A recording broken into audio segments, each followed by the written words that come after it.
asalaamaaleykum wa rahmatullahi wa barakatuhu alxaaji Mbégi Diop ak Mame Ndokh TV bokk yi nag tey Serigne Sidi Ahmed si sama Serigne ibnu Serigne Abdoul Aziz Sy Al Amine tabarakallahu moo demoon seeti ki nga xamante ni mooy imam Babacar Diop Njaxeer at Tijaani tabarakallahu di feddali wëlle réew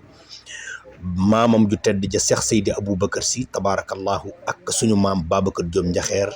seeti imam Babacar fële ca zawiyam bu tedd bi nga xamante ni moom la def fële ca Ndakaaru nga xamante ni tabarakallahu représenté fa xadara bi yëpp di fa liggéeyal xadara bi di fa liggéeyal Cheikhuna Ahmad Tidiane Chérif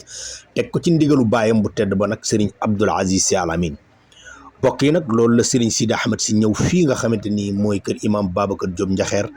tabarakallahu at Tidiane fële ca Kër Massar ñëw seet si ko ci fi nga xamante ni tabarakallahu mooy xadaratul juma bi nga xamante ni am na wa xadaratul tijaani ñoo ko fa waroon a def sëriñ bi ñëw jullee seeg moom ajjuma tabarakallahu waxtaanal ko jullee ndoog moom takkusaan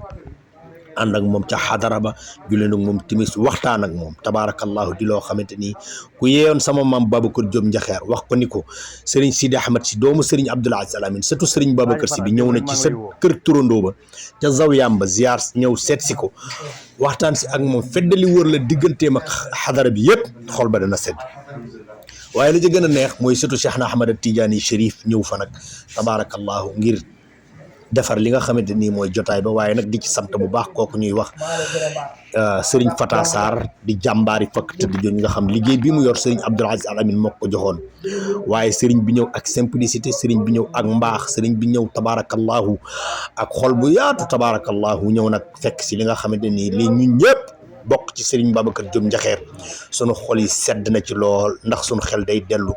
ca nekkin bi suñu maam Babacar Diop Njaxeer nekkaloon ak maamam ju tedd ja Cheikh Seydi Aboubacar Sy Serigne Sidi Ahmed si ñun ñëpp ñu ngi ànd di la wax jërëjëf di la ñaanal yàlla yàlla guddal sa fanta may la wér di la ñaanal yàlla yàggal la bépp liggéey bu sa baay